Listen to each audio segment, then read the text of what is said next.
আসসালামু আলাইকুম। হাইতু সাহাবা হইতে পড়া হইতেছে খাইবারের যুদ্ধে হজরত আলী রাদিয়াল্লাহুকে দাওয়াত দেওয়ার নির্দেশ।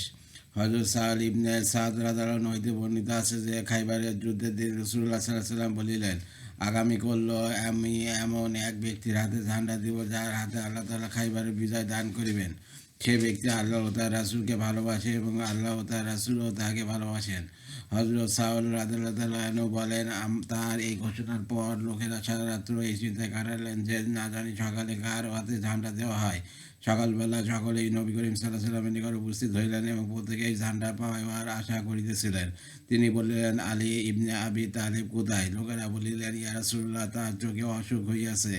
তিনি তাকে ডাকিয়া আনিবার জন্য লোক পাঠাইলেন। অতঃপর হযরত আলী রাদিয়াল্লাহু আনহু উপস্থিত হইলে তিনি তার চোখে দম করিয়া দিলেন, তার জন্য দোয়া করিলেন। সাথে সাথে তাহার চোখ এইরূপ ভালো হইয়া গেল যেন চোখে কোনো যন্ত্রণাই ছিল না।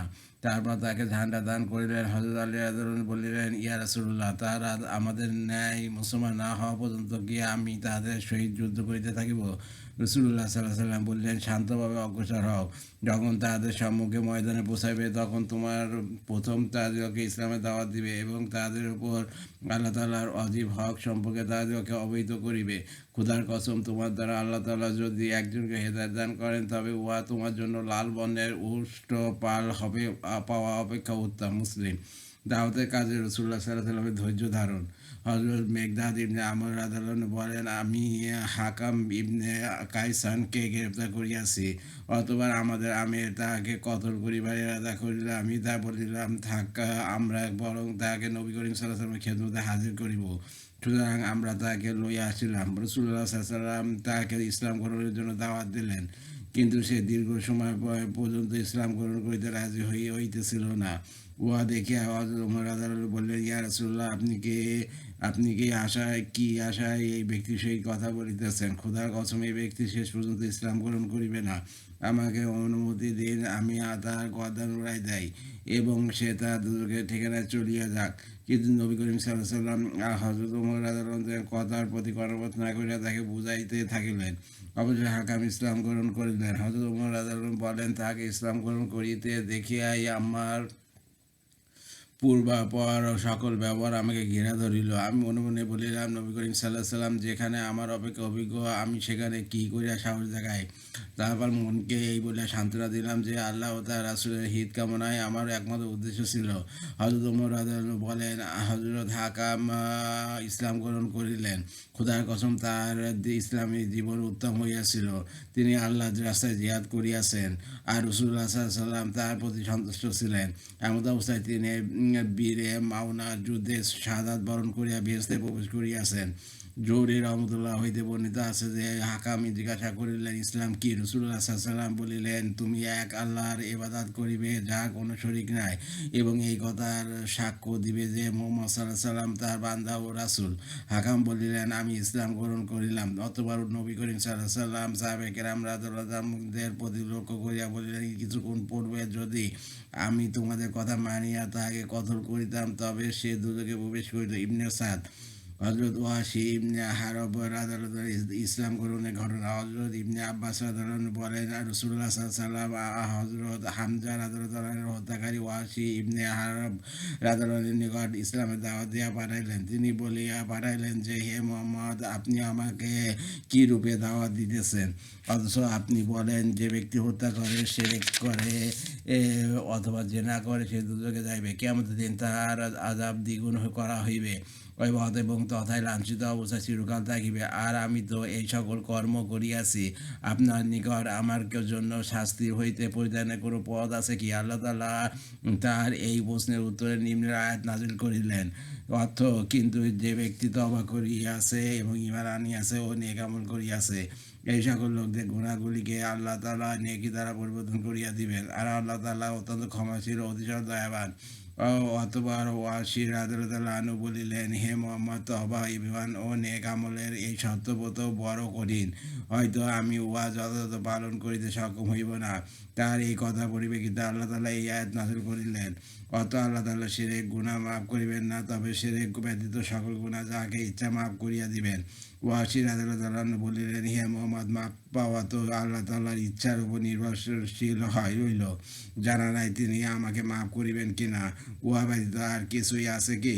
সুতরাং আল্লাহ তাআলা এই আয়াত নাযিল করিলেন, অত হে আমার বান্দাগণ, যারা নিজেদের উপর জুলুম করিয়াছ, তোমরা আমার রহমত হইতে নিরাশ হইও না। নিশ্চয়ই আল্লাহ সমস্ত গুনাহ মাফ করেন, নিশ্চয়ই তিনি বড় ক্ষমাশীল ও পরম দয়ালু। এই আয়াত শুনিয়া ওয়াসি রাদিয়াল্লাহু বলিলেন, হ্যাঁ, এখন হইতে পারে। অতএব তিনি মুসলমান হইয়া গেলেন। লোকেরা বলল, ইয়া রাসূলুল্লাহ, ওয়াসি যে গুনাহ করিয়াছে, আমরাও তো তাহা করিয়াছি, তবে কি আমাদের জন্য কি এরূপ হইবে? রাসূলুল্লাহ সাল্লাল্লাহু আলাইহি ওয়াসাল্লাম বললেন, ইহা সাধারণভাবে সকল মুসলমানদের জন্য তাবরানী। হযরত ইবনে আব্বাস রাদিয়াল্লাহু আনহু বলেন, কতিপয় মুশরিক যারা হত্যা ও জেনা বেশি পরিমাণে করিয়াছিল, তারা হযরত মুহাম্মদ সাল্লাল্লাহু আলাইহি ওয়াসাল্লামের নিকট আসিয়া বলিল, আপনি যা কিছু বলেন ও দাওয়াত দেন উহা অতি উত্তম, কিন্তু আমরা যে সকল গুনাহের কাজ করিয়াছি উহার কোনো কাফারা আছে কিনা যদি বলিতেন তবে ভালো হইত। এই পরিপ্রেক্ষিতে হযরত ওয়াসি রাদিয়াল্লাহু সম্পর্কে নিম্নোক্ত আয়াতগুলি নাযিল হইয়াছে। দাওয়াতের মেয়রতে রাসূলুল্লাহ সাল্লাল্লাহু আলাইহি ওয়াসাল্লামের বিপন্ন অবস্থা দেখিয়া হযরত ফাতেমা রাদিয়াল্লাহু আনহার ক্রন্দন। হযরত আবু সালমা খুশানী রাদিয়াল্লাহু বলেন, একবার রাসূলুল্লাহ সাল্লাল্লাহু আলাইহি ওয়াসাল্লাম কোনো এক জিহাদে সফর হইতে ফিরিয়া মসজিদে প্রবেশ করিলেন এবং 2 রাকাত নামাজ আদায় করিলেন। কোন সফর হইতে ফিরে আসার পর নবী করিম সাল্লাল্লাহু আলাইহি ওয়াসাল্লাম প্রথম মসজিদে প্রবেশ করিয়া 2 রাকাত নামাজ আদায় করিতে পছন্দ করিতেন। তারপর প্রথম হযরত ফাতেমা রাদিয়াল্লাহু আনহার নিকট যাইতেন, অথবা তা আপন বিবিগণের সহিত সাক্ষাৎ করিতেন। সুতরাং একবার সফর হইতে ফিরিয়া আপন বিবিগণের পূর্বে হযরত ফাতেমা রাদিয়াল্লাহু আনহার ঘরে আসিলেন। হযরত ফাতেমা রাদিয়াল্লাহু আনহার ঘরে দরজা আসাইয়া নবী করিম সাল্লাল্লাহু আলাইহি ওয়াসাল্লামকে স্বাগত জানাইলেন এবং তাহার চেহারায় অপরিহতে আছে তার মুখ ও চোখের উপর চুম্বন করিতে লাগিলেন ও কাঁদিতে লাগিলেন। রাসূলুল্লাহ সাল্লাল্লাহু আলাইহি ওয়াসাল্লাম জিজ্ঞাসা করিলেন, কেন কাঁদিতেছ? তিনি বলিলেন, ইয়া রাসূলুল্লাহ, আমি আপনার অবস্থা দেখিয়া কাঁদিতেছি। শরীরের রং পরিবর্তন হইয়া গিয়াছে, পোশাক মলিন ও পুরাতন হইয়া গিয়াছে। রাসূলুল্লাহ সাল্লাল্লাহু আলাইহি ওয়াসাল্লাম বললেন, হে ফাতেমা, তুমি কাঁদিও না। আল্লাহ তাআলা তোমার পিতাকে এমন এক দিন দিয়া প্রেরণ করিয়াছেন, যাহাকে একদিন তিনি জমিনের বুকে সমস্ত পাকা কাঁচা ঘর ও পশমের তাঁবুর ভিতর প্রবেশ করাইয়া ছাড়িবেন। কেউ উহা গ্রহণ করিয়া ইজ্জত হাসিল করিবে, আর কেউ উহা গ্রহণ না করিয়া বেইজ্জত হইবে। এমনকি যেখানে রাত্র পৌঁছাইছে সেখান হইতে এই দিন পৌঁছাইবে, অর্থাৎ সমস্ত দিন দুনিয়াতে এমন দিন পৌঁছাইবে। ইসলামের প্রচারতা সম্পর্কে হযরত তামিম দারী রাদিয়াল্লাহু আনহুর বর্ণনা।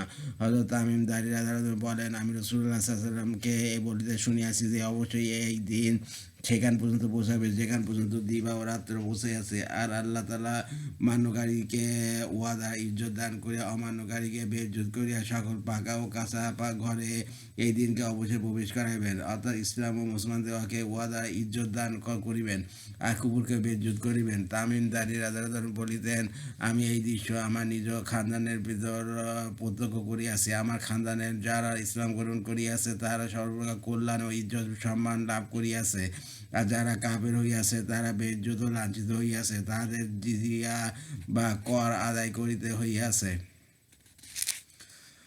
মাজবা মোতাদাদে ইসলামে ফিরিয়ে আসার ব্যাপারে হযরত ওমর রাদিয়াল্লাহু আনহু আগ্রহ। হযরত আনাস রাদিয়াল্লাহু আনহু বলেন, হযরত আবু মুসা রাদিয়াল্লাহু আনহু আমাকে তুস্তার বিজয়ের সুসংবাদ দেওয়ার জন্য হযরত ওমর রাদিয়াল্লাহু আনহুর নিকট প্রেরণ করিলেন।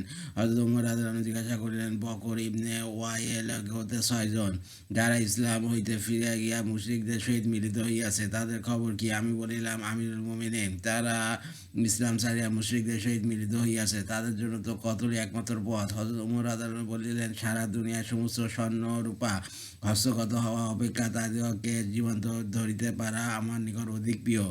আমি বলিলাম, আমিরুল মুমিনিন, তাদেরকে ধরিতে পারিলে আপনি তাদের সহিত কি করিতেন? তিনি বলিলেন, ইসলামের সহিত যে দরজা দিয়া তারা বাহির হইয়া গিয়াছে, আমি তাদের সামনে উহা পেশ করিতাম, যেন তারা উহাতে পুনরায় প্রবেশ করে।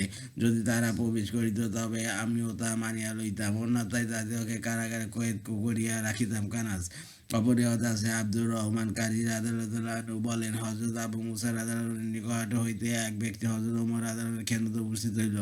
তিনি তাকে লোকদের খবরাখবর জিজ্ঞাসা করিলে সে তাহা বর্ণনা করিল। তারপর তিনি জিজ্ঞাসা করিলেন, তোমাদের সেখানকার নতুন ও আশ্চর্যজনক কোনো খবর আছে কি? সে বলিল, জি হ্যাঁ, এক ব্যক্তি ইসলাম ছাড়িয়া কাফের হইয়া গিয়াছিল। তিনি জিজ্ঞাসা করেন, তোমরা তাহার সহিত কি ব্যবহার করিয়াছ? সে বলিল, আমরা ডাকিয়া আনিয়া তাহার গর্দান উড়াই দিয়াছি। হযরত ওমর রাদিয়াল্লাহু আনহু বললেন, তোমরা কি তাহাকে 3 দিন বন্দী রাখিয়া প্রত্যেক একটি করিয়া রুটি খাইয়াছ এবং তাহাকে তওবা করিতে বলিয়াছ? এইরূপ করিলে হয়তো সে আল্লাহর দ্বীনের দিকে ফিরে আসিত। আয় আল্লাহ, আমি উচিত ছিলাম না, আমি এইরূপ আদেশ করি নাই, আর আমি সংবাদ পাওয়ার পর সন্তুষ্ট হই নাই। অপরিহতে আছে হজরত আমর ইবনে আস রাদিয়াল্লাহু আনহু হজরত ওমর রাদিয়াল্লাহু আনহুর নিকট এই মর্মে চিঠি লিখিলেন যে, এক ব্যক্তি একবার ইসলাম গ্রহণ করিয়া আবার কাফের হইয়া গিয়াছে, আবার ইসলাম গ্রহণ করিয়া আবার কাফের হইয়া গিয়াছে, এইরূপ সে কয়েকবার করিয়াছে।